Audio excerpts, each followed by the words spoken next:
different sounds or something, but he can't narrate the thing, whole of the story if the brain is not functioning. So if someone is talking to you, someone is conversing with you, it means his brain is functioning, his airway is patent. So once he is conversed with you, means airway is alright, you can take a deep breath and you can go for the B part, that is breathing. So how we breathe? Through chest. Okay, it's a passive process. We expand our chest and air goes inside. Okay, so you have to check for the chest. You have to look any injuries there, any redness or any bruise or any fracture or any open wound is there. So if something is there, then you have to tackle that particular thing. Otherwise, you can go for the C part. What is C? Control the hemorrhage. So some hemorrhage are obvious to you, like over the upper limbs or lower limbs or face or scalp or head. So these are usually the things where the bleeding usually occurs. This particular part is very vascular. So whenever there is a blow or where there is a breach in the tissue, then a lot of bleed will be there. So how will you stop that particular bleed? The first and foremost thing is press. Pressure. Pressure will stop even largest of the blood. During the operations, if we are not able to control the bleed, we just press that particular vessel, and that particular vessel will get stopped. The bleeding gets stopped. So this is very good function. You have to press it. Then how to press? We will see. One is pressure bandage. Another is tourniquet. Anyone aware tourniquet? Yes. So Before taking the something will put. that's a mild form of tourniquet.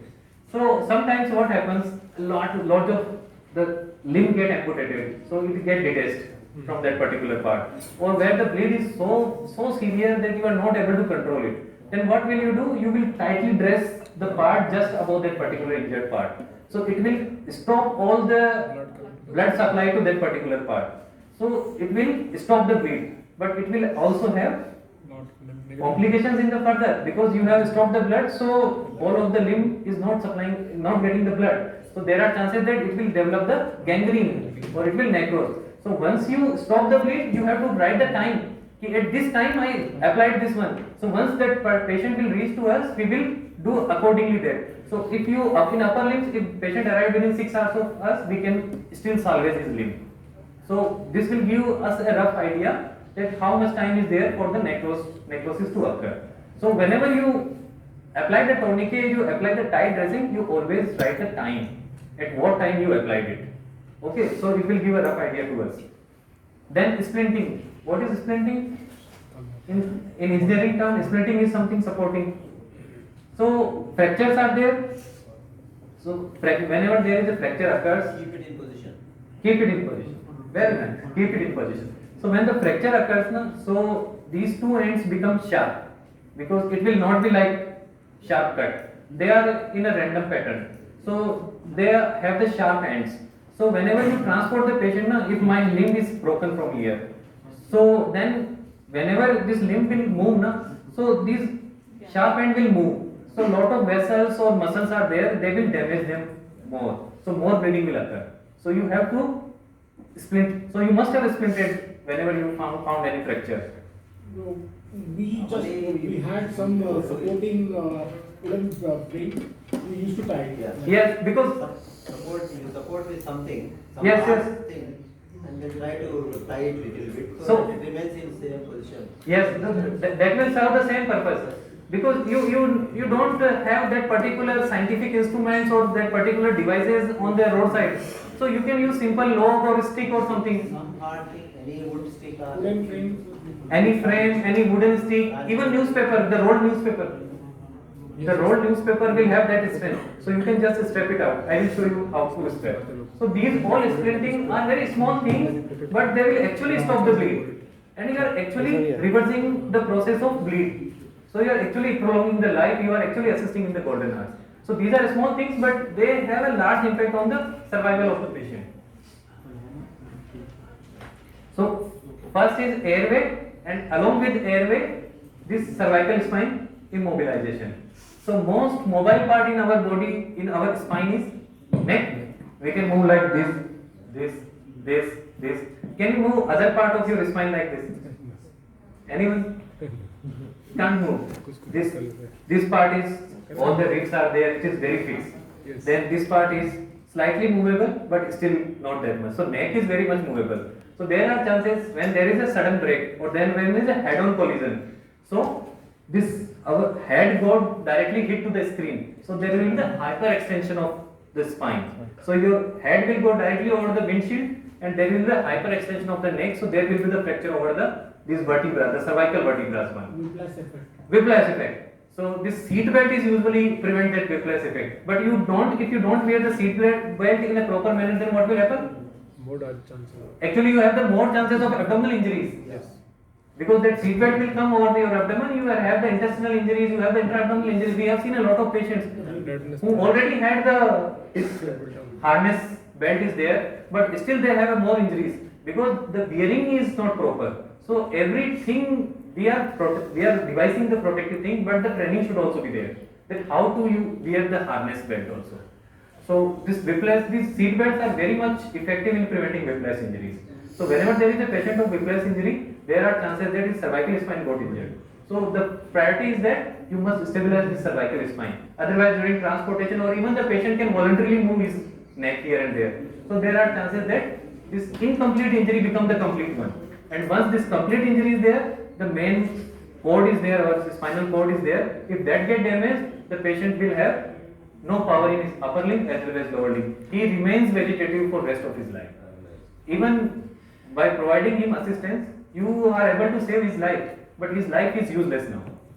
He will be the burden on the society, on the family members. And ultimately the family members will also run away here and there. We have seen a lot of patients who initially always accompanied by the family members, and once he has such type of injuries, family member will also run away. Because he is a burden on that particular part. He is not earning, he is always consuming the resources. Every time the nursing assistance will be there, feeding assistance will be there, he is burden on the family. So always try to save the life as well as the power of the limbs.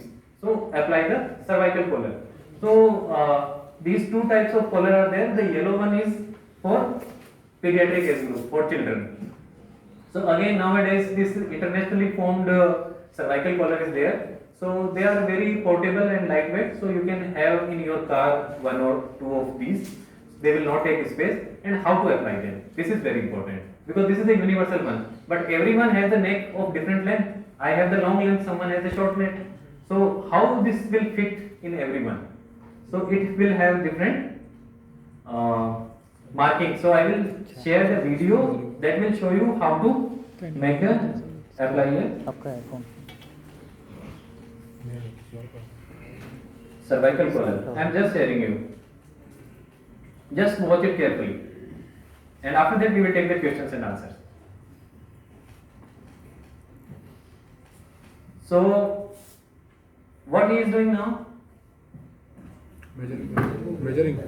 He is measuring the neck. So usually this collar will have upper end over our angle of jaw here and the lower end over our shoulder. So this length is usually get measured. So this particular fellow is just measuring the length of his neck. Okay. So 4 finger width neck is there. Now he is measuring the same length over this cervical collar. Now he is just releasing the button and he is adjusting the length, again fixing it, and now this collar is ready to be applied. Now again this maneuver is very important. So another one is just holding the neck. He is just supporting the neck of the victim so that undue movement can be prevented. So another one is just holding the neck and the first one is just putting the collar beneath the neck. So this is the way how to apply. Okay, he is just opening up. This is for the chin rest, and now he is applying the collar and strapping it snugly. Can you see? His chin is rest over the chin rest. Here it is the chin rest. Once you make it, this will come out like this. So it will be like this. So here the spongy part is there, soft part, so that the tissue damage will not be there. I will take after this the lecture one. So like this, that this is the chin rest, and he will do the marking. Now you can see Now, if this patient wants to move his neck here and there, he will not be able to move. The neck is fixed at one particular point. And the another thing is you cannot insinuate your finger inside the neck and the collar. This should be snugly fit. If there is a gap, then neck is of no use. Okay, so always just confirm that this is snugly fit all over the neck. So from all around, it is snugly fit.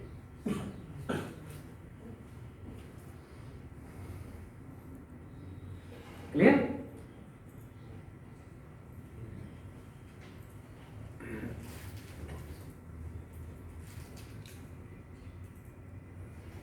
So airway is managed, and after that cervical collar is applied.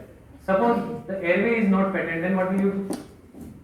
Patient is not conversing with you, patient is not able to talk anything, patient is unconscious. CPR Then what will be your step? and CPR. CPR will come, yes, definitely, but before that, We'll try No, to PVD is we'll try to put him on sideways. We'll put on sideways. Thing. That is soft also at the same time and hold it together. We'll put him sideways. yes, if it is not available, we can have whatever we have. If we have the bricks, we will put both the side of the neck and we will transport according to that. Put him sideways. Cloth and hold it into We multiple can, levels and. I will take in the next, yes. These are the some practical aspects if you don't have the things. Put him sideways for if not able to breathe. So if you put the sideways, then he will have the cervical injury and that cervical injury becomes obvious. What is it? So the thing is that our usual practice is that when the patient got injured, we just bring the water bottle and we give them pani pilo thoda sa. So that may be the detrimental one. Yes. Okay, so patient may have the lucid interval or he may have the consciousness for a few minutes for now, and after that he may become the unconscious.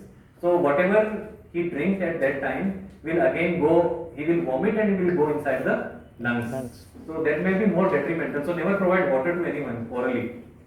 Okay. So if patient is unconscious, then what will you do? When the patient is unconscious, our tongue falls backward. So that will stop the airway or block the airway.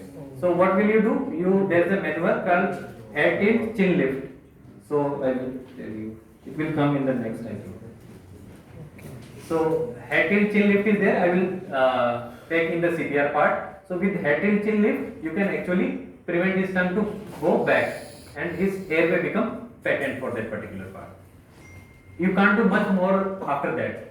After that, the next thing comes the endotracheal intubation. But the endotracheal intubation legislatively cannot be done by the paramedics or the layman person. They can be done only by the nurses or the doctors. So our legislation is not allowing that particular thing. So we are not giving the training for that thing. But the head tilt chin lift is really very effective, and without much training, you can actually do that thing till the more trained one will come. So next is the breathing. Breathing again, you have to check for the chest, you have to check for the breath. You just put your finger against the nose and you can actually feel the breath that is coming out. You can feel your sponge. This is coming out. Another thing is you can watch carefully the chest movements. So with every breath, the chest goes up, then comes down. Goes up, comes down. By these things, you can actually find out whether the patient is breathing or not. Okay, and beyond that, any bruise or abrasions, you have to look for that particular thing. Then circulation, any visible bleed, you have to stop by pressure bandage or by tourniquet. Everyone now aware that pressure bandage is different and the tourniquet is different? It's clear? And splintage of the fractured bone, usually you can do the splintage over the extremities. These are the most mobile part and usually got fractured. They are usually entangled in between the vehicle parts.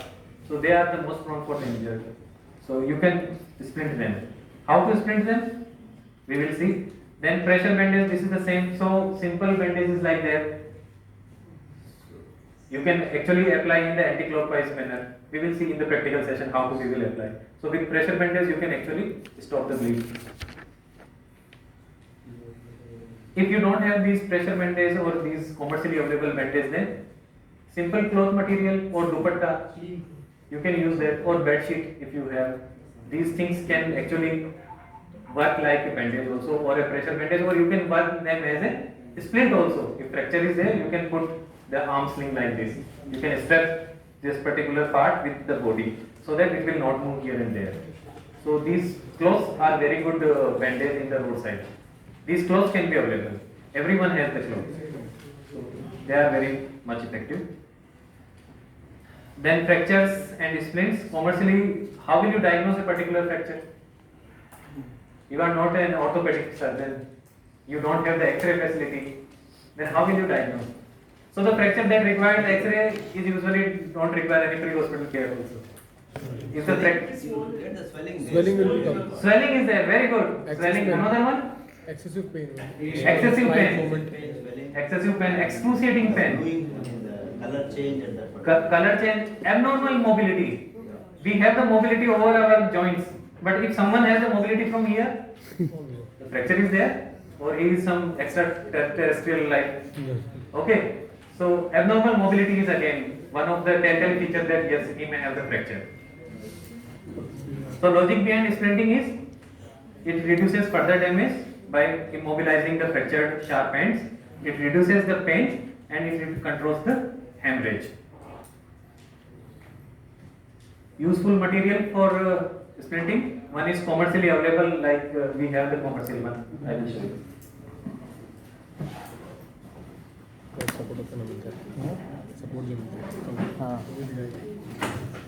So this is something that we have in our hospital. So someone is fractured and will come, so we will apply this one. This is for leg.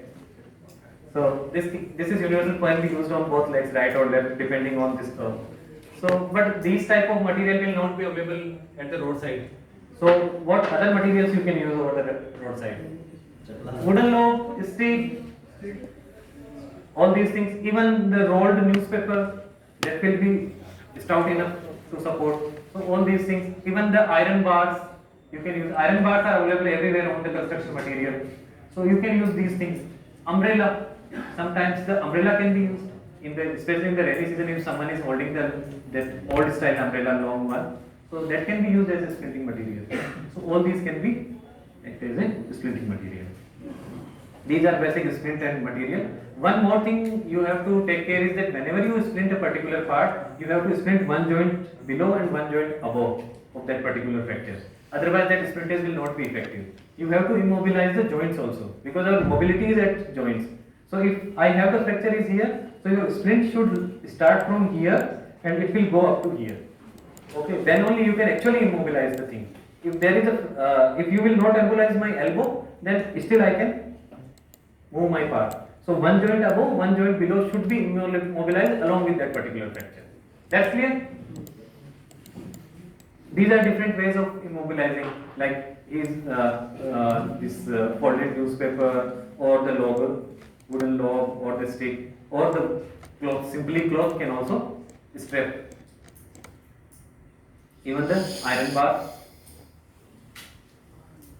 Now comes the transportation. So which one is the best method out of four? 2 men, 3 men, 4 men, or the paramilitary men? No one. None. No one. Why? Other unsafe. Because paramilitary persons are carrying. So that position is good. No. No. कोई भी It depends on what kind of injuries he has. So during the मुझे last में जाते हैं train में नहीं होता ऐसे उठ जाता है but his bone, his spine is totally bent up. So if he has subtle injuries and by bending up, actually you are injuring the patient. The last one, sir. None. In bed sheets, the four paramilitary person. none of it How many of in favor of none of it? So, Also has his bending is spinal cord. so house goes with the majority. So none of the method is actually good, because in these all pictures you can see undue bending of the spine. In the first picture they bended at the lumbar region. In the second one his neck is totally extended one in 3%. Then paramilitary they just bend it out. The lateral bending is there. है ना? And the last one is Totally. no comments. So you just make a roll and you are just transporting the material. Okay, so these all are not the appropriate way, and we usually encounter such type of transportation only. You can see in everyday newspaper that so many got injured, the bus fall in the gorge, so many injured, and they are transporting like this. Even the paramilitary persons are transporting like this. So that's why we started that they should have at least basic knowledge how to transport it. Sir? That looks like a Delhi police. No. This is from I think J&K. This paramilitary person is from J&K. Delhi police don't have that much of armamentarium in them. They do not have arms. They are not armed. Like this, you can see here they are armed. And they are also not that much of it. They have the belly always looking up. Yeah. Usually we have a lot of police every day coming in our emergency. So hardly 5% or 10% are really fit. Otherwise everyone has the like me only. Protruding belly. So again I will show you how to transport a patient. What these things will not be there in Yes. citizens. No, it's okay. This thing will be Will not be there with the citizens, sir. yes. Even in the ambulance also they are not available. So now how to transport a particular patient. So suppose this is the injured patient you encounter on the roadside. Then how many persons required for a safe transportation? 3. Then who will put the trolley or who will put the board? 4. At least 4. At least 4 persons required for a safe transportation. So if you are alone, always ascertain scene safety. Once scene is safe, take the patient out of dangerous scene. Provide him assistance, airway, breathing, circulations. Everything has been done. As well as you have already informed 102 or 108 that I have this particular victim, and then you have to wait. Never try to pull him in your lap and run. Okay, you can actually injure. That the paramilitary person will come or paramedics will come, and then you have to shift the patient. So the transportation is the last thing, but not the least thing. This is equally important as the airway. You can actually, by patent airway and by controlling the bleed, you can actually save the patient. But by improper transportation, you are actually what? You are actually increasing the disability. You save the patient, but that patient is not helpful in the society. That will remains handicapped, remains vegetative for rest of his life. So transportation is very important. So now the two persons are just crossing their hands to each other. Why they are crossing? Because there are chances that the person who is over the head end can rotate first, then the person who is on the foot end. So once the rotation will be there, there are chances that this rotation may leads to more injury to the spinal cord. So the patient should be transported, should be rotated as a single unit. There should not be any rotation or undue movement over the spine. The spine should be rotated as a single unit, and again it will be placed as a single unit. Whenever we see in the initial 4 pictures now, there will be the undue rotation, undue movement, undue twisting. So that should not be there. Look how they are rotating it.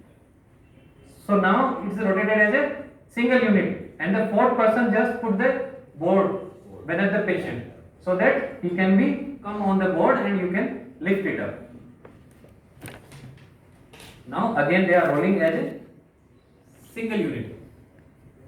Now your victim is ready to get transported in the ambulance. That's clear?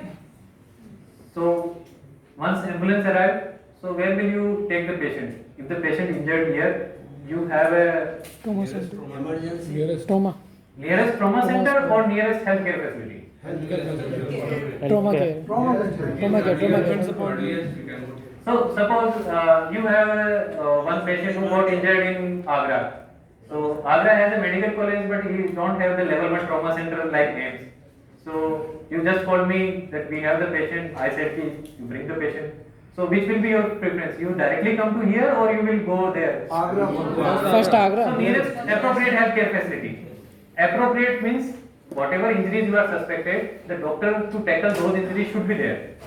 Suppose you have the primary health center nearest to you and that health center don't have any facility, then there will be the wastage of time to visit that particular patient or that particular facility. So appropriate facility must be there whenever you attend the victim or when you are surveying the road. You must be mapping the level of healthcare facilities. Which healthcare facility has which level. So according to that, you have to transport the patient. So nearest appropriate facility. It doesn't matter that you will go in state of art hospital only. If that state of art hospital will take 5 hours to reach, it will be better to have a lower one but with facilities, so that he can get timely treatment. After he get initial treatment, you can transport him anywhere, but that initial time is very crucial.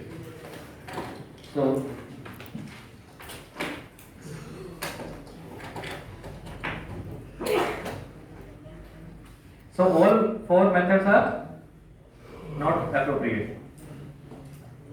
So I already discussed the principles. Injured should be transported as a single unit, preferably on the flat board or stretcher if available. Avoid undue stretching or bending of the injured one. Care of neck is utmost and priority. So before transportation, you already applied this collar, and after that you have to place on the board and you have to transport. Then fractured extremity should be splinted before transportation, because during transportation there are chances that extremity will remain hanging below the board or in the ambulance, so there will be more bleed. So you have to split or you have to strap all the fractured extremity with the patient. Then transportation should be rapid and safe and nearest appropriate facility. Generally, the accident scene when when ambulances are arrived, normally 4 people don't handle the person. Normally 2 people just put on the stretcher and push him. Yes, that is the problem. So yes, that happens. So we have to make those changes. We have to ask them, yes, you have to work like that. Once they know what the implications are there for their work, then only they can do the things. If you know the importance what you are doing, then only that will make the change. So we have to sensitize them regarding these materials. So this is the appropriate way. Once on the board, you have to strap the patient so that he will not undue fall or inadvertently fall during the transportation, and then you have to transport. So here you can see that his head is also controlled by. Excuse me, sir. Yes. If board is not available at Set C, So you can have the wooden log, large log, or you can have the large this plyboard or something. You can put on them Some also. hard surface. Some hard surface, flat and hard surface, so that you can actually transport as a single unit. Will work. So this ends here, and after that I will take CPR if you are all ready. So no questions? Okay, so no questions means either. How do you differentiate between level 1, 2, 3